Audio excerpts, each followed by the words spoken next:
Good morning students. In this video we are going to see about another chemical property of alcohols. Even in last video we have seen about few important chemical properties of alcohols. Now this is continuation for that chemical properties of alcohols. Okay. Another important chemical property is that catalytic dehydrogenation of alcohols. Okay. That means here alcohols undergoing dehydrogenation process. So dehydrogenation means removal of hydrogen. Okay, removal of hydrogen is known as dehydrogenation. Now this hydrogen is removed in presence of a catalyst, so that it is known as catalytic dehydrogenation of alcohols. Understand? Now here different types of alcohols can give different types of products when they participate in catalytic dehydrogenation. So firstly I am taking about primary alcohols. Okay, when primary alcohols undergo catalytic dehydrogenation. Okay, here we can use either copper, palladium or platinum. Now I am taking copper at 573 Kelvin's temperature. When it is heated at this temperature in presence of a catalyst, it loses hydrogen. After losing this hydrogen from this primary alcohol, it can be converted into aldehyde. It can be converted into aldehyde. So now I am taking general representation of primary alcohol, that is RCH2OH. Okay. When this primary alcohol is heated in presence of a copper tube or in presence of silver at 573 Kelvin's temperature, it loses H2. Okay. One hydrogen from this OH molecule, another hydrogen from this carbon together eliminates as H2. Now what is left? RCHO. So it can be converted into aldehyde.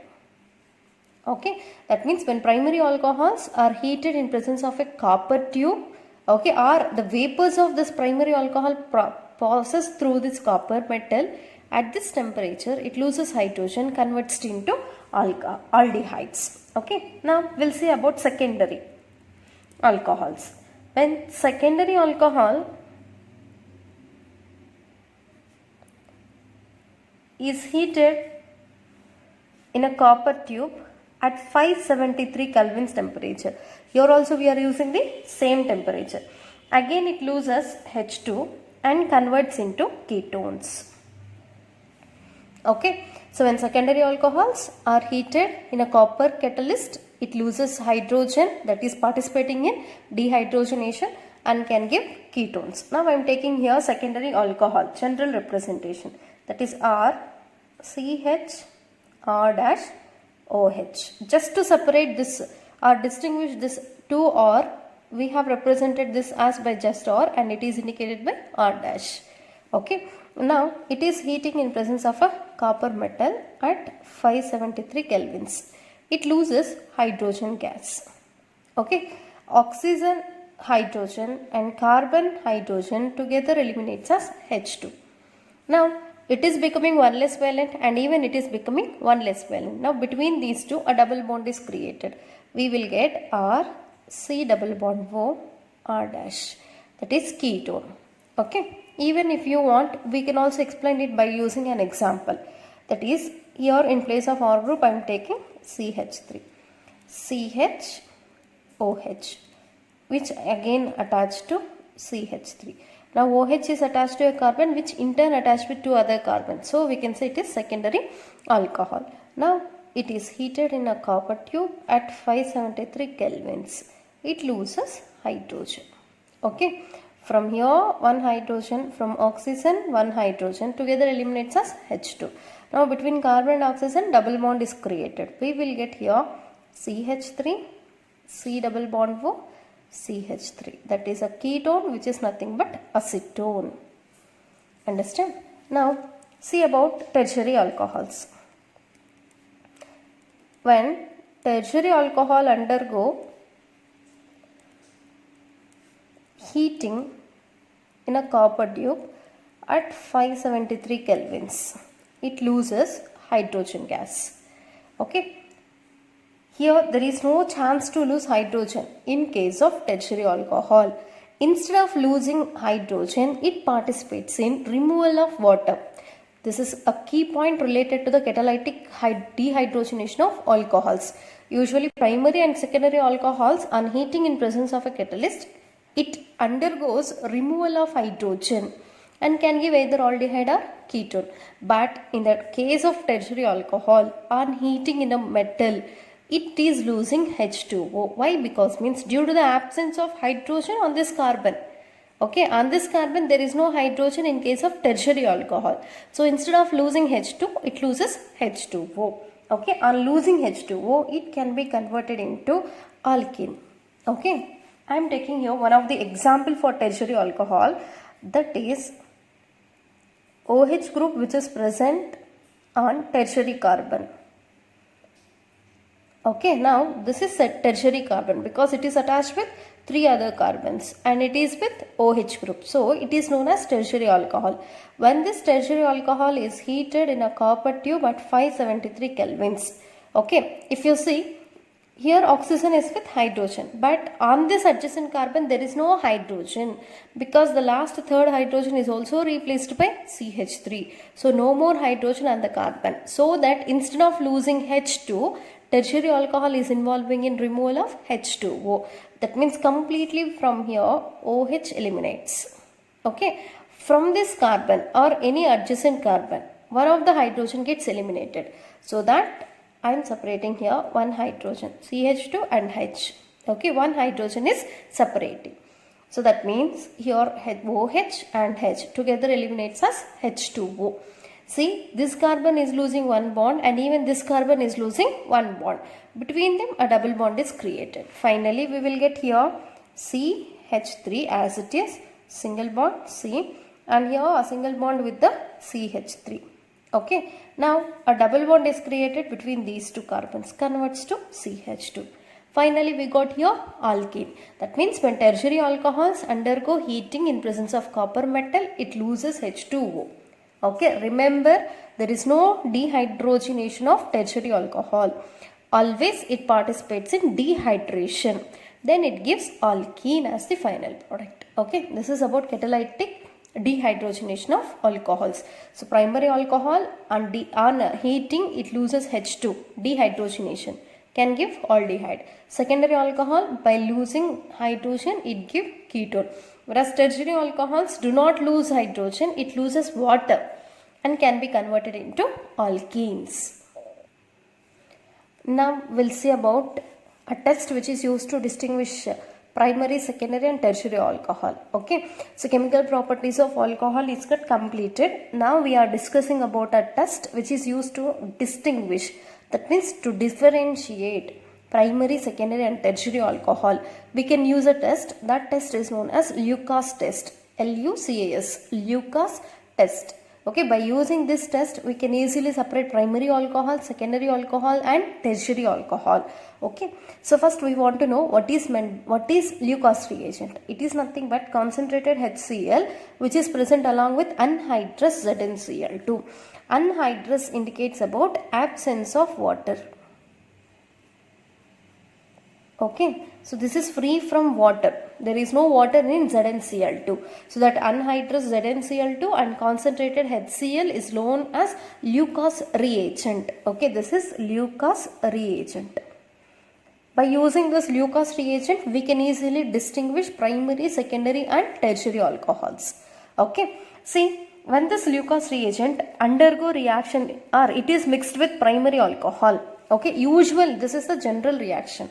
So when alcohol is treated with concentrated HCl in presence of anhydrous ZnCl2, this mixture is nothing but Lucas reagent. When any alcohol is treated with anhydrous ZnCl2 and concentrated HCl, it undergo dehydration process, removal of water. That is, when hydrogen of HCl reacts with OH of alcohol, it eliminates H2O. And now R reacts with Cl and can give alkyl chloride. Okay, this is general reaction. When alcohol react with HCl in presence of anhydrous ZnCl2, it undergo dehydration, can give alkyl chloride. Okay, now individually we are seeing that is between alcohol, primary alcohol, secondary and tertiary alcohol.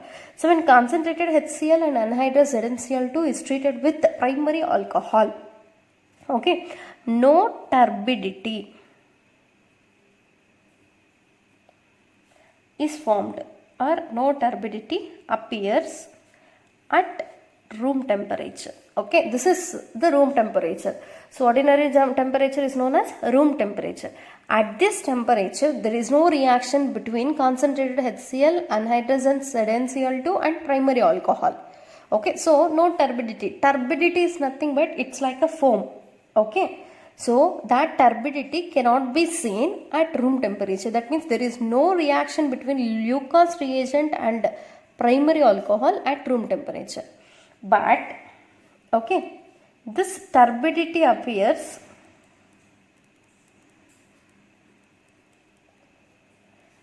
at high temperature, that is on heating. Okay, at room temperature no turbidity, no reaction.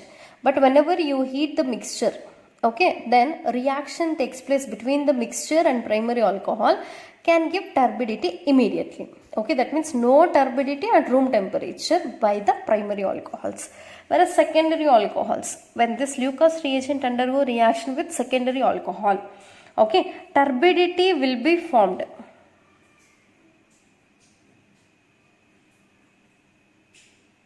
Okay, this turbidity we can see only after 5 minutes. Okay, so secondary alcohol can undergo reaction with Lucas reagent at room temperature, but turbidity is formed or appears only after 5 minutes. No immediate turbidity. Okay, if tertiary alcohol undergo reaction with this Lucas reagent, okay, in this case turbidity appears immediately.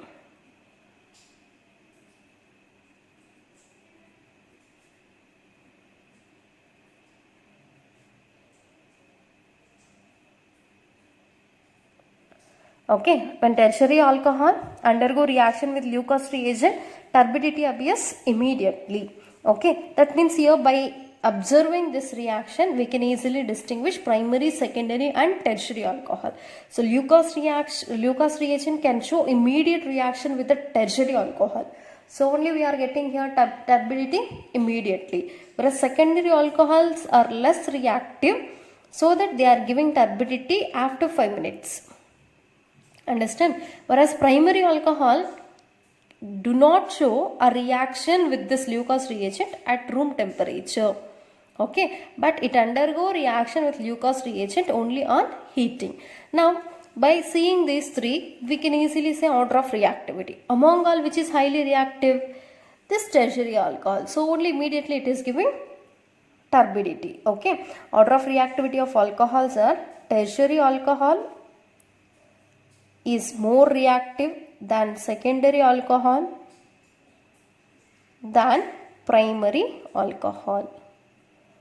Okay, so among all tertiary alcohols are highly reactive. So this is about the test which is used to distinguish primary, secondary and tertiary alcohols. So now we'll continue with the topic, that is some commercially important alcohols. Okay, so many alcohols are available in the nature, but commercially all types of alcohols we are not using. Okay, for bulk applications we are using only few important alcohols.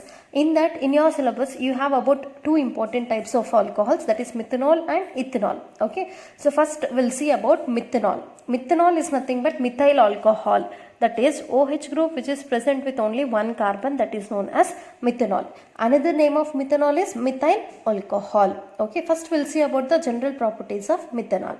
So methanol is a colorless liquid. There is no color for this and it always exists as liquid with the boiling point of 337 Kelvin's temperature. So usually methanol can exist in liquid state. It can undergo vapor state when it is heated at 337 Kelvin's temperature. Okay, it is a colorless liquid with a boiling point of 337 Kelvins and it is highly poisonous in nature. Okay, it is highly poisonous in nature and even it is also called as wood spirit. Why it is called so means because of extracting this methanol from destructive distillation of wood. Okay, in earlier days it has been extracted by using destructive distillation of wood, so that it is named as wood spirit. Okay, that is about the general information of methanol. Now we will see how to prepare this methanol commercially. That is commercial method of preparation. In bulk amounts we can prepare this methanol by using carbon monoxide. When this carbon monoxide undergo catalytic hydrogenation, this is the catalyst what we are using, zinc oxide and chromium oxide. So in presence of this catalyst, carbon monoxide undergo hydrogenation at very high temperature and pressure, at 200 to 300 atmospheric pressure, 573 to 673 Kelvin's temperature. It can be converted into alcohol. So to balance this reaction, here take 2 moles of hydrogen. Okay, only one carbon, even in the product one carbon, only one oxygen, even here one oxygen. Now total number of hydrogens 3 plus 1, 4. Okay, so here, so that we are using 2 hydrogen molecules. When carbon monoxide undergo catalytic hydrogenation at very high pressures and temperatures, it can be converted into methanol. Okay, that is about commercial method of preparation of methanol. Now we will see about uses. Okay, so there are many uses by using this methanol. In that, especially it is used as a solvent for paints and varnishes. We know paints and varnishes. Okay, for such type of paints and varnishes, this methanol can be used as solvent. And even it is used to make formaldehyde. For the preparation of formaldehyde, formaldehyde is a compound that is HCHO. First member of aldehyde is known as formaldehyde. That formaldehyde can be manufactured or it can be prepared by using methanol. Okay, and next one, it is used in the manufacturing of dyes and drugs. We know different types of dyes are available in the market, that is coloring agents. Okay, such coloring agents and drugs for making or manufacturing these two, we can use this methanol as a solvent. And even the same methanol can be used for denaturing ethyl alcohol. Okay, for the denaturation purpose of ethyl alcohol. What is meant by denaturation is nothing but the alcohol which can be turned into to unfit for drinking purpose, that is known as denatured alcohol. Okay, such denatured alcohols can be prepared by using this methanol. And finally, it can also be used as an antifreeze for automobile radiators. Okay, to run that automobile radiators, we need some antifreeze. That antifreeze can be prepared by using this CH3OH, that is nothing but methanol. Okay, so this is about one of the best commercially important alcohol, that is nothing but methanol. Understand? Now we will see about the second type of commercially important alcohol. Now we will see about the second important commercial alcohol, that is ethanol. So it is indicated by C2H5OH, which is also known as ethyl alcohol. Okay, so this ethyl alcohol is also colorless liquid with a boiling point of 351 Kelvin's temperature. That means at this temperature, this liquid gets completely converts into vapor state. Okay, so it is a colorless liquid with a boiling point of 351 Kelvin's temperature. And ethyl alcohol is also known as grain alcohol because it is prepared by using starchy grains. Okay, so it is prepared by using starchy grains, so it is also known as grain alcohol. Understand? Now we will see the commercial method of preparation of ethyl alcohol.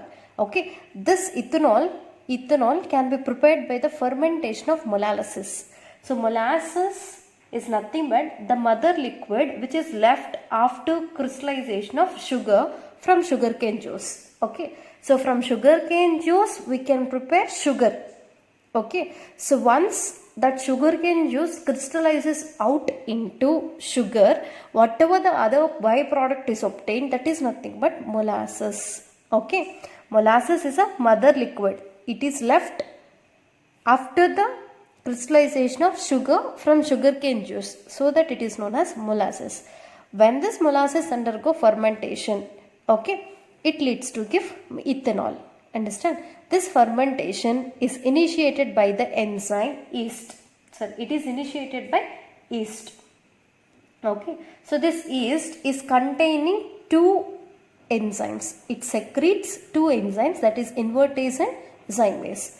So molasses, when participates in fermentation, it can give ethanol, or fermentation of molasses can give ethanol. Okay, to make this fermentation process we have to initiate. So this fermentation process can be initiated by the involvement of yeast, because it secretes two enzymes, that is invertase and zymase. To make any chemical reaction, it requires any one of the enzyme. Okay, now this is initiated by using two enzymes, that is invertase and zymase. Now we'll see how this total process will take place through the reactions. Okay, now this is nothing but sucrose. C12H22O11 is known as sucrose. So this sucrose is present in the sugar of molasses. Okay, so molasses is a byproduct which is obtained by the separation of sugar by crystallization of sugarcane juice, and the other product is molasses. Even this molasses is containing little amount of sucrose. Okay, that is C12H22O11. When the sucrose undergo hydrolysis in presence of invertase, where this invertase came from? It is from yeast. Okay, when sucrose undergo hydrolysis in presence of invertase enzyme, okay, it converts into glucose and fructose. It converts into glucose and fructose. So both are the isomers because containing the same molecular formula. Now whatever the glucose is obtained in the above step, it undergoes second step, okay, with the involvement of zymase enzyme. Okay, either here you can take glucose or fructose. When this glucose or fructose undergo reaction in presence of zymase enzyme, even this zymase is secreted by yeast. Understand? Then it converts into ethyl alcohol. C2H5OH is nothing but ethanol by releasing CO2. That means here fermentation of glucose and fructose is taking place. So due to this fermentation process, glucose can be converted into ethyl alcohol. Okay, so this is about the commercial preparation of this ethanol. And note here, one point you have to remember, that this total fermentation process is carried in anaerobic condition, that is in the absence of air, because that air is containing oxygen. Okay, if the same reaction takes place in presence of air, there is a chance of undergoing oxidation by this alcohol. Okay, if it is taking place in presence of air, that air contains oxygen. Okay, so that oxygen can make this ethyl alcohol to convert into acid.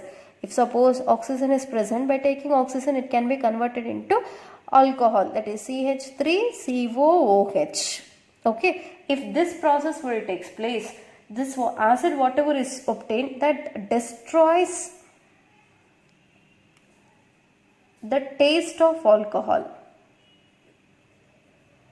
Okay, if once acid is converted, ethyl alcohol is converted into acid, that can destroy the taste of alcohol. To avoid this, here we should not use air. Okay, that means it must take place in presence of anaerobic condition, in the absence of air. We know what happens if air involves in the reaction.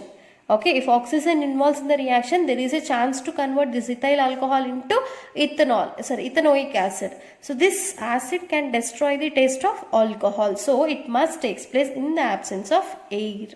Okay, so that means it should take place in presence of anaerobic condition. When glucose or fructose undergo fermentation in anaerobic condition with the involvement of zymase, it can be converted into ethyl alcohol. Very important for 2 marks. Now we'll see another few important terms in the same alcohol topic. So I have already told you methanol is used in denature of ethyl alcohol. So first we'll see what is denatured alcohol. Okay, denatured alcohol is nothing but the alcohol which made unfit for drinking. Okay, the alcohol which made unfit for drinking by adding copper sulfate, pyridine and methanol is known as denatured alcohol. That means here we are making this alcohol to unfit for drinking. How we can convert it into a compound which is unfit for drinking? By adding this alcohol with copper sulfate, pyridine and methanol. We can make it to unfit for drinking purpose, and this process is known as denaturation. And whatever alcohol is here obtained, that is known as denatured alcohol. alcohol which made unfit for drinking by adding copper sulfate, pyridine and methanol. So this is important for 1 mark. Okay, this process is called denaturation, and the alcohol which is obtained for unfit for drinking is known as denatured alcohol. Okay, and we'll see another important term, that is rectified spirit. So it is also a compound of ethyl alcohol. When 95.5% ethyl alcohol which is mixed with 4.5% of water is known as rectified spirit. 95.5% ethyl alcohol, 4.5% water is known as rectified spirit.